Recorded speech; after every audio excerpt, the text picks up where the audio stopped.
بات یہ ہے کہ منہاجُ القرآن اعتدال کا راستہ ہے۔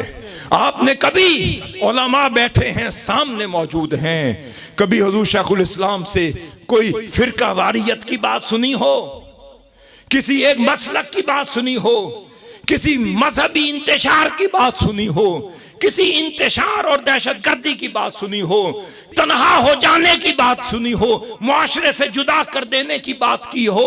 نہیں کی۔ کیا کیا ہے؟ یونیورسٹیاں دی ہیں، سکولز دیے ہیں، پھر آج اللہ کا فضل ہے کہ نظام المدارس کے نام پر پورے پاکستان کے لیے اور پورے عالم انسانیت کے لیے نظام المدارس مدرسہ بورڈ بھی منہاج القرآن کو ملا ہے، تاکہ مدرسوں کے بچوں کو بھی نظام بھی ملے، کردار بھی ملے، اخلاق بھی ملے، سوچ بھی ملے، فکر بھی ملے، انگلش بھی آئے، عربی بھی آئے، سائنس بھی آئے، میتھ بھی آئے، انجینئرنگ بھی آئے، کمپیوٹر بھی آئے۔ حضور شیخ الاسلام نے فرمایا قوم کا بچہ مانگے گا نہیں بلکہ دینے والا بنے گا۔ قوم کی بچی اپنی عزت کو تار تار ہوتے ہوئے دیکھے گی نہیں بلکہ دوسری بچیوں کے سر پر عزت کی چادر رکھنے والے بنے گی۔ کوئی یتیم کسی کو بھکاری بن کر نہیں دیکھے گا بلکہ یتیم کل کا وزیر اعظم ہوگا انشاءاللہ۔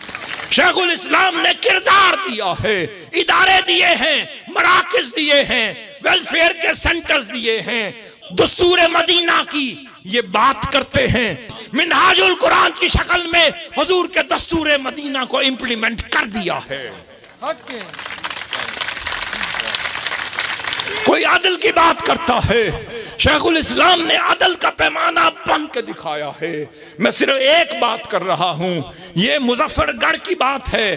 آپ مظفر گڑھ اپنے کارکنوں کے جلسے میں پروگرام میں گئے تو رات کا وقت آ گیا، کسی چھوٹے سے کارکن کے گھر میں اس کی کٹیا میں رات گزارنے کے لیے کون گئے؟ شیخ الاسلام گئے۔ وہ کارکن تھا جس کے گھر کی تعمیر ہو رہی تھی، ابھی باتھ روم کی چھت نہیں بنی تھی، گھر میں پنکھا نہیں لگا تھا، باتھ روم کا دروازہ نہیں تھا، ابھی لائٹ بھی نہیں لگی تھی۔ میں بتانے لگا ہوں شیخ الاسلام خود نہیں بنتے بنائے جاتے ہیں۔ ابھی لائٹ نہیں تھی، ادھر مچھر تھے، گرمی تھی، وہ گھر والے کبھی اوپر جائیں، کبھی نیچے جائیں، کبھی باہر جائیں۔ شیخ الاسلام نے سمجھا یہ پریشان ہے، بلا لیا، بیٹے کیا بات ہے؟ فرمایا ہمارا گھر آپ کے شایان شان نہیں۔ فرمایا ادھر آؤ، ہاتھ لگاؤ، یہ کیا ہے؟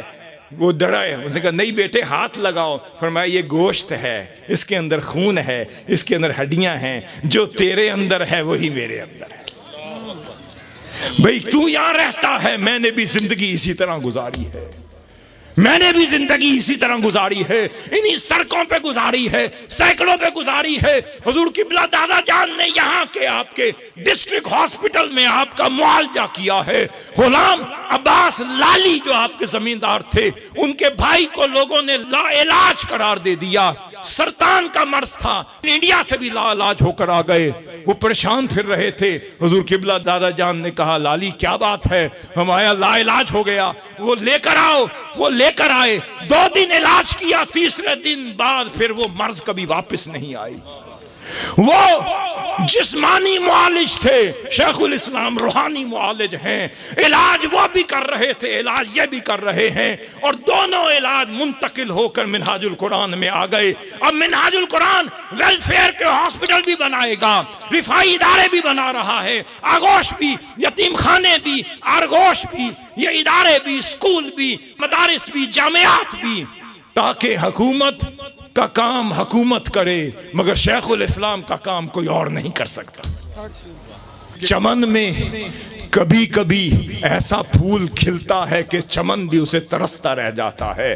آج یہ پھول کھلا ہے، اس کی مہک سے مہک یاب ہو جائیں، فیض یاب ہو جائیں، مستفید و مستنیر ہو جائیں۔ وَمَا عَلَيْنَا الْبَلَاغُ۔